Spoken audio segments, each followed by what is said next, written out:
Hello everyone, welcome back to the channel. In this video we're going to be talking about The Walking Dead, The Ones Who Live, and taking a deeper dive into Michonne's journey to try to get Rick and all the tragedy that she went through in the process.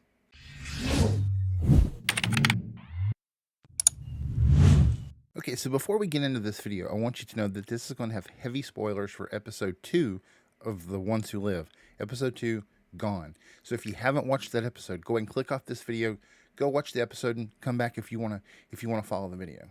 Okay, so this video is more like a deeper dive into the tragedy that Michonne went through in the process of trying to get to Rick, and this picks up as the new group that she's with gets to the area of Bridger's Crossing. That's where they're trying to get to, and they come across the helicopter and they are attacked.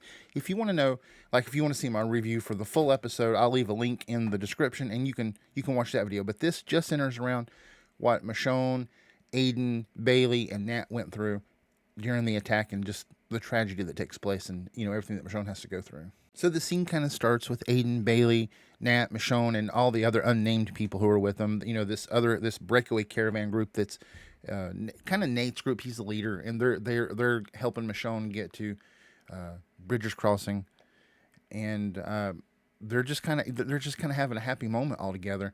And then they see the helicopter, and so the helicopter flies in low and turns around, and Michonne realizes that it's coming back to attack, and it so happens that's when they start dropping the gas. And more than likely, this is a tactic used over and over by the CRM when they see larger groups coming in, getting closer to Bridger's Crossing, which means they're getting closer to Philadelphia. And so they just take out groups because they don't want them to find their secret city within a city. And I really think this is probably the first time that any of these people, Michonne or this caravan group, this breakaway caravan group, Nat's group, has come across one of the helicopters. We find out that this gas is a version of chlorine gas, and in the world beyond, this is used to, I believe it's used to help walkers turn faster. And we see walkers start turning right away. Michonne has to fight her way through these walkers, and I think these are probably her people that have died and have turned just really fast, because we see just how affected Nat and Hayden and Bailey and Michonne all are. So the characters they get into what looks to be like a strip mall and find their way into what looks to be, I would say, a furniture store, because there's beds and couches and stuff. And Aiden is the one who's hurt the most from this, or she's taken the brunt of it, or maybe it's just because she's pregnant that she's in such bad shape. But she's in the worst shape, and it's at this point that Michonne mentioned that she saw a medical locker, and she it's possible. She thinks it's possible there could be some oxygen there, so she's gonna leave the three of them and go and try to get some oxygen and see just anything that she can use to try to help Bailey and Aiden and Nat. And so she leaves them and to go get it. And Michonne's been affected too. Later, Nat says in a voiceover that their lungs and their throat were burned out by the chlorine gas. But Michonne's heavily affected too, and she goes and she loads this cart with supplies and she drags it back, and that just goes to show you her strength. Michonne's been through a lot. Just remember that. So anyway, Michonne, she drives this cart. She pulls this cart back to her people, and only to find out when she gets there that Aiden has already turned. Michonne finds Aiden tied down to a bed, and she's changed.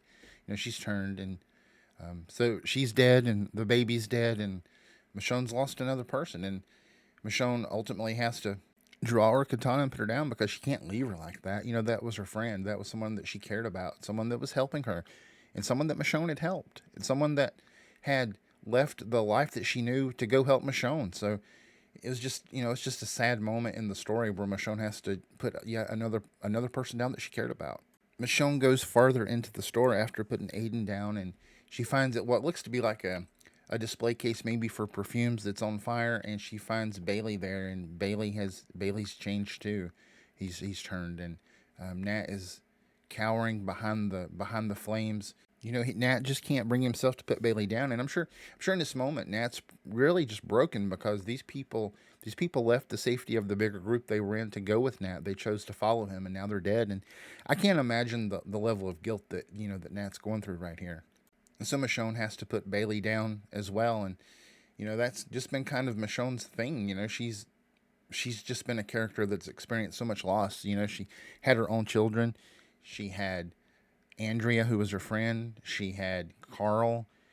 She had the fact that she had to leave her kids after she, after Rick, they thought Rick died, and then find out that he might be alive. Then she left her kids to go find him, and now she's been searching for him and she can't find him. So, yeah, Michonne is a character that's just known a lot of loss, and this really didn't surprise me that she had to do this. I was thinking this was going to be what she would have to do this whole time. Ever since I saw that she was with these characters, I figured they would die in some way, and Michonne would have, or they would turn, and Michonne would have to do this.